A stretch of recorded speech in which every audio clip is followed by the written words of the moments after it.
ഈ വീഡിയോയിൽ വളരെ നിർണായകമായിട്ടുള്ള കുറച്ച് ഡെവലപ്മെന്റ്സ്. ആ ഡെവലപ്മെന്റ്സിൽ പ്രത്യേകിച്ച് നമ്മൾ രാജസ്ഥാന്റെ ഭാഗത്ത് നിന്ന് തുടങ്ങാം. രാജസ്ഥാന്റെ കോർട്ട്, ജോധ്പൂർ കോർട്ട് ഉത്തരവ് കൊടുത്തിരിക്കുകയാണ്. അതായത് ഒരു ക്ലിയറൻസ് ആണ് അവർ കൊടുത്തിരിക്കുന്നത്. ഈ ഇന്ത്യൻ എയർഫോഴ്സിന് രാജസ്ഥാനിൽ ജസ്റ്റ് പാകിസ്ഥാന്റെ തൊട്ടടുത്ത് നമുക്കൊരു വലിയ എയർ ബേസ് പണിയാനുള്ള ഒരു ഉത്തരവാണ് പാസ്സാക്കിയിരിക്കുന്നത്. അപ്പൊ ഇതിന്റെ ക്ലിയറൻസ് എന്തിനു വേണ്ടിയിട്ടാണ് കോടതിയിൽ നിന്ന് കിട്ടിയെന്ന് പറഞ്ഞാൽ അവിടെ കുറച്ച് ഫാർമേഴ്സ് ലാൻഡ് ഉണ്ട്. അപ്പം അതെല്ലാം തന്നെ എങ്ങനെ നമുക്ക് അതെല്ലാം ആ ഒരു ലാൻഡും കാര്യങ്ങളൊക്കെ കൃത്യമായിട്ട് ക്ലിയറൻസ് മേടിച്ചെടുക്കാനാണ് ഈ ഒരു ടൈം. അപ്പോൾ നാഷണൽ സെക്യൂരിറ്റിയുടെ ഭാഗമായിട്ട് രാജ്യത്തിന് അതിൻ്റെതായിട്ടുള്ള തീരുമാനം എടുക്കാനുള്ള വകുപ്പുണ്ട്. അതുകൊണ്ട് തന്നെയാണ് ഈ ഒരു കേസ് കോടതിയിൽ പോയത്. അപ്പോൾ തീർച്ചയായിട്ടും കോടതിയുടെ ഉത്തരവ് ഇപ്പോൾ പോസിറ്റീവായിട്ട് വന്നിട്ടുണ്ട്. അപ്പം ഇന്ത്യൻ ഗവൺമെന്റ് പാകിസ്ഥാന്റെ തൊട്ടടുത്ത് തന്നെ വളരെ നിർണായകമായിട്ടുള്ള വലിയൊരു എയർബേസ് പണിയാൻ വേണ്ടിയിട്ട് പദ്ധതിക്ക് തുടക്കം കുറിക്കുകയാണ്. കാരണം ഇത് ഏതാണ്ട് 58 കർഷകരാണ് ഇതിന്റെ പുറകിൽ നിന്നിരുന്നത്. അപ്പൊ 58 കർഷകർക്കും വേണ്ട രീതിയിലുള്ള സെറ്റിൽമെന്റ് കൊടുക്കാനാണ് പറഞ്ഞിരിക്കുന്നത്. ഫോർവേഡ് കോമ്പസൈറ്റ് ഏവിയേഷൻ ബേസ് ആ ഒരു മാതൃകയിലാണ് ഈ ഒരു പദ്ധതി. ഇന്ത്യൻ ആർമി ഏതാണ്ട് 91% ഇൻഡിജീനിയസ് ആയിട്ട് എമ്യൂണിഷൻസ് ഉൽപ്പാദിപ്പിക്കാനുള്ള ഒരു കപ്പാസിറ്റിയിൽ എത്തിയിരിക്കുകയാണ് ഇപ്പോൾ. അതുകൊണ്ട് നമുക്ക് ഫോറിൻ ഡിപ്പെൻഡൻസി ഈ എമ്യൂണിഷൻസിൽ അത്രത്തോളം വേണ്ടി വരില്ല എന്നുള്ളതാണ് ഇപ്പോഴത്തെ ഒരു തീരുമാനം. അപ്പോൾ ശരിക്കും നമുക്ക് തീർച്ചയായിട്ടും നമ്മൾ ഇതിലുപരിയായിട്ടുള്ള ഹെവി വെയിറ്റ് ആയിട്ടുള്ള സാധനങ്ങളൊക്കെ നമ്മൾ വാങ്ങിക്കുന്നുണ്ട്. എന്നാലും ഇന്ത്യയുടെ സറൗണ്ടിങ് വെച്ച് നോക്കുമ്പോഴത്തേക്കും നമുക്ക് തീർച്ചയായിട്ടും ഈ രീതിയിൽ നമ്മൾ ഇന്ത്യക്കുള്ളിൽ ഉപയോഗിക്കുന്ന സാധനങ്ങളെല്ലാം തന്നെ ഒരു 91% ഇൻഡിജീനിയസ് ആയിട്ട് ഉൽപ്പാദിപ്പിക്കാനുള്ള ഒരു കപ്പാസിറ്റി നമ്മൾ നേടിയിട്ടുണ്ട്. ഇൻഡിജീനിയസ് ആയിട്ട്, അതായത് അമ്യൂണിഷൻസിൽ. അതേപോലെ ഓപ്പറേഷൻ സിന്ദൂറിന്റെ തിരിച്ചടിയെ തുടർന്ന് പാകിസ്ഥാൻ ചൈനയിൽ നിന്നും ആന്റി ഡ്രോൺ ആർസണൽ പോസ്റ്റ്, അവരുടെ ഒരു സെക്യൂരിറ്റി പോസ്റ്റിൽ തന്നെ ആന്റി ഡ്രോൺ മെഷീൻസ് ഇൻസ്റ്റാൾ ചെയ്യാനുള്ള പദ്ധതിക്ക് തുടക്കം കുറിക്കുകയാണ്. അപ്പൊ അത് പേടിച്ചിട്ടാണ് ശരിക്കും പറഞ്ഞാൽ ചൈനയുടെ കുറെ സാധനങ്ങൾ ലിബിയയിലേക്ക് വാങ്ങിച്ച് വിൽക്കാൻ വേണ്ടിയിട്ട് പാകിസ്ഥാൻ തയ്യാറായിരിക്കുന്ന ഒരു സാഹചര്യത്തിൽ ചൈന കൈ അയച്ച് സഹായിക്കും. അപ്പൊ അതുകൊണ്ട് തീർച്ചയായിട്ടും കുറച്ച് പൈസയെങ്കിലും പാകിസ്ഥാന്റെ ഉള്ളിൽ നിന്നും തിരിച്ചു കിട്ടിക്കഴിഞ്ഞാൽ അത്രയ്ക്ക് നല്ലത് എന്നുള്ളൊരു കാഴ്ചപ്പാടിലാണ് ചൈനയുള്ളത്. അപ്പൊ അതുകൊണ്ട് ചൈന കാരണം ഒരുപാട് പൈസ അങ്ങോട്ട് തുലച്ചിട്ടുണ്ട്. ഏതാണ്ട് 70-80 ബില്യൺ US$ വർത്ത് വരുന്ന ഇൻവെസ്റ്റ്മെന്റ് ആണ് ചൈന അങ്ങോട്ട് നടത്തിയത്. എന്നിട്ടും പാകിസ്ഥാൻ ഇപ്പം ചൈനയ്ക്ക് ടാറ്റ ബൈ ബൈ പറഞ്ഞിട്ട് അമേരിക്കയോട് ചേർന്ന് നിൽക്കുന്ന സാഹചര്യമാണ്. അപ്പൊ എന്തായാലും ചൈന എങ്ങനെയെങ്കിലും കുറച്ച് പൈസയെങ്കിലും തിരിച്ചു കിട്ടിയാൽ അത്രയ്ക്ക് നല്ലത് എന്നുള്ള തീരുമാനത്തിലാണ് ഈ ആന്റി ഡ്രോൺ സിസ്റ്റം സപ്ലൈ ചെയ്യാൻ തീരുമാനിച്ചിരിക്കുന്നത്. പിന്നെ ചൈനയുടെ മറ്റൊരു സ്ട്രാറ്റജിയും കൂടെ ഉണ്ട്. ഇന്ത്യക്കെതിരെ എന്തെങ്കിലും ചെയ്യാൻ കഴിഞ്ഞു കഴിഞ്ഞാൽ, ഇന്ത്യയെ ഒരു സമ്മർദ്ദത്തിലാക്കാൻ പറ്റി കഴിഞ്ഞാൽ അത്രയ്ക്ക് നല്ലത്. അപ്പം അതും കൂടി അവരുടെ മനസ്സിലുണ്ട്. അതും നമ്മൾ കൂട്ടി വായിക്കേണ്ടതാണ്. ഇതിനോടൊപ്പം ഇന്ത്യൻ ആർമി അസാം റൈഫിളിൽ ശരിക്കും ഹെലികോപ്റ്റേഴ്സ് ഇൻടാക്ട് ചെയ്തിട്ടുണ്ട്.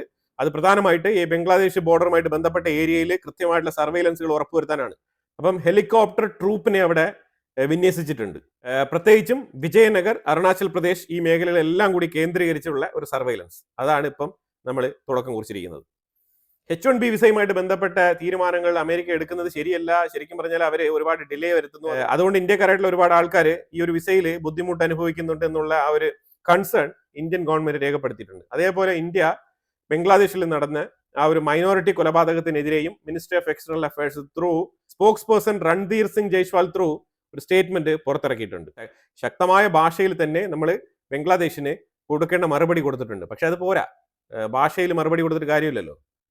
ICGS റാണി ദുർഗാവതി എന്ന് പറഞ്ഞ ആ ഒരു വാർഷിപ്പ്, ഈ ഒരു വാർഷിപ്പിൽ ശ്രീലങ്കയിൽ നിന്നും അവരെ ഡീറ്റെയിൻ ചെയ്ത് വെച്ചിരുന്ന ഇന്ത്യൻ ഫിഷർമാൻസ്, അതായത് മത്സ്യത്തൊഴിലാളികൾ, തമിഴ്നാട്ടിലെ ധനുഷ്കോടിയുടെ ഭാഗത്ത് രാമേശ്വരം ആ ഒരു കടൽ തീരത്ത് കച്ചത്തീവ് ആ ഒരു ഏരിയയെ ക്രോസ് ചെയ്യുന്ന സമയത്താണ് ഏറ്റവും കൂടുതൽ ശ്രീലങ്കയുടെ കോസ്റ്റ് ഗാർഡ് പിടിച്ചെടുത്തുകൊണ്ട് പോകുന്നത്. നിലവിൽ ശ്രീലങ്കൻ അംബാസഡർ ഇന്ത്യ വിസിറ്റ് ചെയ്തിട്ടുണ്ടായിരുന്നു. ആ സാഹചര്യത്തിൽ ഒരു ചർച്ച ഇന്ത്യക്കും ശ്രീലങ്കയ്ക്കും ഇടയിൽ നടന്നിട്ടുണ്ട്. അതിനെ തുടർന്ന് ഈ വെസൽ ത്രൂ അവരെ കുറെ ഇന്ത്യക്കാരെ ഇപ്പോൾ റിലീസ് ചെയ്തിട്ടുണ്ട്. ആ ഒരു വാർത്തയും കൂടി വരുന്നുണ്ട്. അതിനോടൊപ്പം ഇന്ത്യയുമായിട്ട് ചേർന്ന് ശ്രീലങ്ക നടത്തിയ ആ ഒരു നേവൽ ഡ്രിൽ, അതിനെയും കൂടി അവർ അഭിനന്ദിച്ച് സംസാരിച്ചിട്ടുണ്ട്. അതുപോലെ തന്നെ നിലവിൽ ശ്രീലങ്കയിൽ സംഭവിച്ച ആ ഒരു ഫ്ലഡ് ദുരന്തം, ആ ദുരന്തത്തിലെ ഇന്ത്യ കൺസിസ്റ്റന്റ് ആയിട്ട് എടുത്ത നിലപാടുകൾ തീർച്ചയായിട്ടും തുടരെ ഏതൊക്കെ സാഹചര്യങ്ങളിൽ ശ്രീലങ്ക തകർന്ന് തരിപ്പണമാകാൻ പോയിട്ടുണ്ടോ അവിടെയൊക്കെ തന്നെ ഇന്ത്യയുടെ കരങ്ങൾ ശരിക്കും പറഞ്ഞാൽ ശ്രീലങ്കയെ പിടിച്ചു നിർത്തുന്നതിൽ വളരെ നിർണായകമായിട്ടുള്ള റോൾ വഹിച്ചിട്ടുണ്ട് എന്നുള്ളതാണ് അവരുടെ നിലപാട്. അത് തന്നെയാണ് അവർ തുറന്നു പറഞ്ഞിരിക്കുന്നത്. പക്ഷേ ഒരു കാലത്തും ശ്രീലങ്കയിൽ നിന്നും അതിൻ്റെതായിട്ടുള്ള രീതിയിൽ ഇന്ത്യക്ക് ഒരു കൺസിഡറേഷൻ കിട്ടിയിട്ടില്ല. അതാണ് മനസ്സിലാക്കേണ്ടത്. അവരുടെ നിലനിൽപ്പിന് വേണ്ടിയിട്ട് എല്ലാ കാലത്തും ചൈനയും ഇന്ത്യയും ഒരു ബാലൻസ്ഡ് ആയിട്ടുള്ള ഒരു നിലയിൽ തന്നെയാണ് അവർ കണ്ടിരുന്നത്. തികച്ചും ഈ രജപക്സെയൊക്കെ ഭരിച്ചിരുന്ന സമയത്ത് ഏറ്റവും കൂടുതൽ ചൈനയെ അവിടെ ഇറക്കി കളിക്കുന്ന രംഗമാണ് നമുക്ക് കാണാൻ കഴിഞ്ഞത്. അതിന്റെ ഫലമായിട്ട് ശ്രീലങ്കയുടെ പല ഭാഗങ്ങളും ഇന്ന് ചൈനയുടെ പക്കലാണ്. ഏതാണ്ട് 99 വർഷത്തെ കരാറിനൊക്കെയാണ് പല സ്ഥലങ്ങളും ചൈനയ്ക്ക് തീരെഴുതി കൊടുത്തിരിക്കുന്നത് ശ്രീലങ്ക. അപ്പം അതിന്റെയൊക്കെ കൈപ്പേറിയ അനുഭവങ്ങൾ അവരുടെ മുന്നിലുണ്ട്. അപ്പൊ ഇനിയെങ്കിലും നല്ല രീതിയിൽ പെരുമാറിക്കഴിഞ്ഞാൽ അവർക്ക് കൊള്ളാം, അത്രയേ ഉള്ളൂ. ഇറ്റലി ഒരു 7 പേരെ അറസ്റ്റ് ചെയ്തിട്ടുണ്ട്. ഈ 7 പേരെ അറസ്റ്റ് ചെയ്ത് എന്തിനാണെന്ന് പറഞ്ഞാൽ ഈ പ്രോ പാലസ്തീനിയൻ ടീമിന് വേണ്ടിയിട്ട് ഫണ്ട് കളക്ട് ചെയ്തിട്ടുണ്ട്. ഫണ്ട് ചെറിയ തുകയൊന്നുമല്ല, അതായത് $8 മില്യൺ ഇവർ കളക്ട് ചെയ്തിരിക്കുന്നത്, ഈ ഒരു ടീം, ഈ ഒരു പ്രോ പാലസ്തീനിയൻ ടീം. അപ്പം ഇതിനെതിരെ ഇറ്റാലിയൻ ഗവൺമെന്റ് ശക്തമായ നടപടിയാണ് സ്വീകരിച്ചിരിക്കുന്നത്. 7 പേരെയാണ് ഈ ഒരു അനധികൃത ഫണ്ട് സമാഹരണത്തിന് അറസ്റ്റ് ചെയ്തിരിക്കുന്നത്. അതേപോലെ റഷ്യ ഉക്രൈനുമായിട്ട് ബന്ധപ്പെട്ട വിഷയത്തിലേക്ക് നോക്കിക്കഴിഞ്ഞാൽ റഷ്യ ശക്തമായ രീതിയിൽ കീവ് നഗരത്തെ ടാർഗറ്റ് ചെയ്ത് അറ്റാക്ക് നടത്തിയിട്ടുണ്ട്. അപ്പൊ ഇത് ഉക്രൈൻ തുടരെ റഷ്യയെ ചൊറിഞ്ഞ് വേടിച്ചു കൂട്ടുന്ന ആക്രമണങ്ങളാണെന്നുള്ളതും കൂടി നമ്മൾ ഇവിടെ എടുത്തു പറയേണ്ടതുണ്ട്. അപ്പൊ ഇതിലെ പ്രധാനമായിട്ട് മനസ്സിലാക്കേണ്ടത് പറഞ്ഞാൽ കീവ് നഗരത്തിൽ ഇലക്ട്രിസിറ്റി ഷോർട്ടേജ് ഉണ്ട്. അതായത് അവിടെ പവർ സപ്ലൈ ഇല്ല, നല്ല തണുപ്പുമാണ്. ഇതാണ് ഇപ്പൊ നിലവിലെ സാഹചര്യം. ഇന്നലെ ഇസ്രായേൽ സൊമാലിലാൻഡിനെ അംഗീകരിച്ചുകൊണ്ടുള്ള ഒരു ഉത്തരവ് പുറപ്പെടുവിച്ചിട്ടുണ്ടായിരുന്നു. അതായത് സൊമാലിലാൻഡിനെ ഒരു ഇൻഡിപെൻഡന്റ് രാജ്യമായിട്ട് അംഗീകരിക്കുന്നു എന്നാണ് ഇസ്രായേൽ പ്രഖ്യാപിച്ചിരുന്നത്. പക്ഷേ ഇതിനെ ട്രംപ് ശരിവെക്കുന്നില്ല. ട്രംപ് പറഞ്ഞിരിക്കുന്നത് ഞാനിപ്പോൾ ഇതിനകത്ത് ഒരു കോളും എടുക്കുന്നില്ല എന്നാണ് പറഞ്ഞിരിക്കുന്നത്. ട്രംപ് ഇപ്പോൾ ഒരു ന്യൂട്രൽ നിലപാടെന്ന് പോലും പറയാൻ പറ്റത്തില്ല. ശരിക്കും ഇസ്രായേലിൻ്റെതായിട്ടുള്ള വഴി ഈ സൊമാലിലാൻഡിന്റെ വിഷയത്തിൽ ഇതിനകത്ത് ഇപ്പോൾ അമേരിക്ക ഒരു തീരുമാനം എടുക്കുന്നില്ല എന്നുള്ളതാണ് ട്രംപിന്റെ നിലപാട്.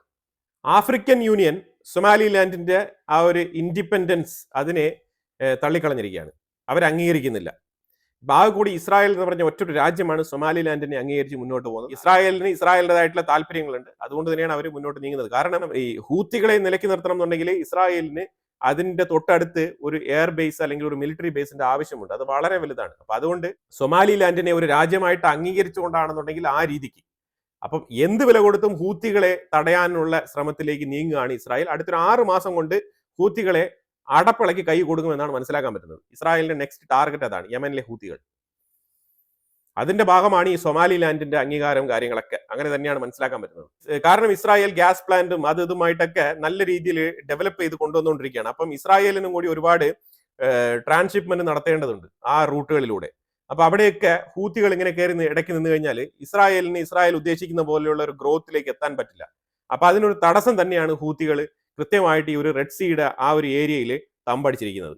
അപ്പൊ അതിനെ ഏത് വില കൊടുത്തും ഏത് വിധേനയും തകർത്തെറിയാൻ വേണ്ടിയിട്ട് തന്നെയാണ് ഇസ്രായേൽ പ്ലാൻ ചെയ്തിരിക്കുന്നത്.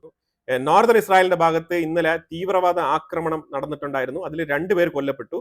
അതുപോലെ തന്നെ ഒരു ലേമൻ അതുവഴി നടന്നുപോയ ഒരാൾക്ക് ഗുരുതരമായ പരിക്കേറ്റിട്ടുണ്ട്. അപ്പൊ ഇതാണ് ഇസ്രായേലിന്റെ ഉള്ളിൽ നടന്ന തീവ്രവാദ ആക്രമണത്തിന്റെ ഒരു വാർത്ത. അതായത് നോർത്തേൺ ഇസ്രായേൽ എന്ന് പറയുമ്പോഴത്തേക്കും തീർച്ചയായിട്ടും അവര് ഹെസ്ബുള്ളയെ തന്നെയാണ് ചൂണ്ടിക്കാണിക്കുന്നത് ഇസ്രായേൽ.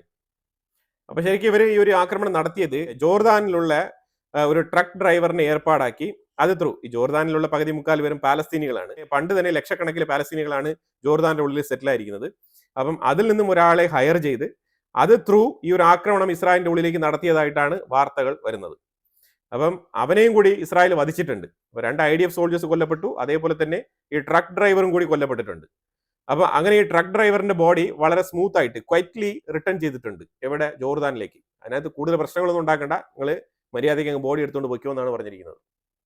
അപ്പൊ എന്തായാലും കുറെ നിർണായകമായിട്ടുള്ള വിഷയങ്ങളാണ് നമ്മൾ വീഡിയോയിൽ പങ്കുവച്ചത്. ഇതിനെക്കുറിച്ചുള്ള അഭിപ്രായങ്ങൾ കമന്റ് ബോക്സിൽ രേഖപ്പെടുത്തുക. കൂടുതൽ വാർത്തകളുമായിട്ട് അടുത്ത വീഡിയോയിൽ വരാം. Thank you so much.